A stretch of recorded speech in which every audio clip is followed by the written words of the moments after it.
好啦，大家朋友仔，咁咧就好快咧，就到今年咧，大家仲記唔記得啊？同大家溫下啦。今年咧就係紅羊赤馬，係嘛？紅羊赤馬之年啦，咁即係火燭之年啦。天干為火，地支為午火，咁啊立音為水，所以咧水咧就太多啦。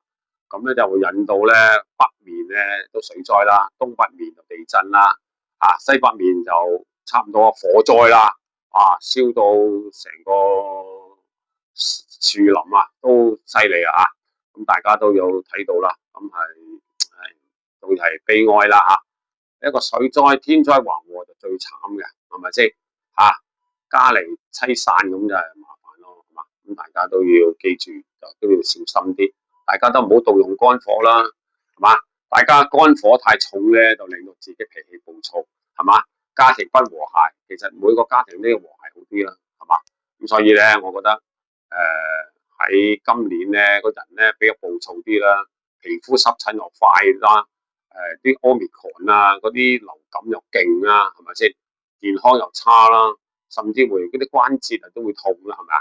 係咪咁多啊？係嘛？即係數之不盡啦同埋啲運氣又比較曳一啲啦，係嘛？咁啲煤氣又喺屋企廁所又爆啦，跟住廚房咁熱嘅地方都爆煤啦，唔係煤氣嘅煤係煤窮嘅煤即係發毛嘅意思即係話唔好發真毛就唔好意頭嘅，唔係話大發特發好意頭，發毛咧毛菌咧對身體健康都唔歡樂啦，係咪咁話？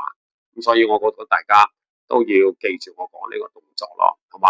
咁或者係枕頭啦，洗極都唔乾淨，一陣味啦，係嘛？一陣係男人除或者女人除仲有老人除老人除咁所以我覺得就唔係幾好啦咁我教大家試下呢個方案，信唔信由你啦，得唔得？呢個都係老祖宗教嘅，咁我只不過係睇翻啲老祖宗嗰啲書咧，教大家試一下咁今年咧嗰個7月咧就已經踏入咗啦，今日咧就已經7月初3啦咁7月初3仲有4日咧就咩節咧？就七巧節咯咁七巧節咧，古代文化咧就話嗰個仙女咧下凡去揾嗰個係牛郎揾咗錢咧就去沖翻個涼啦，你知道啦，見男朋友咁沖翻個靚涼咁係咪咁咁沖翻個靚涼咧就等到之後咧就先係比較相聚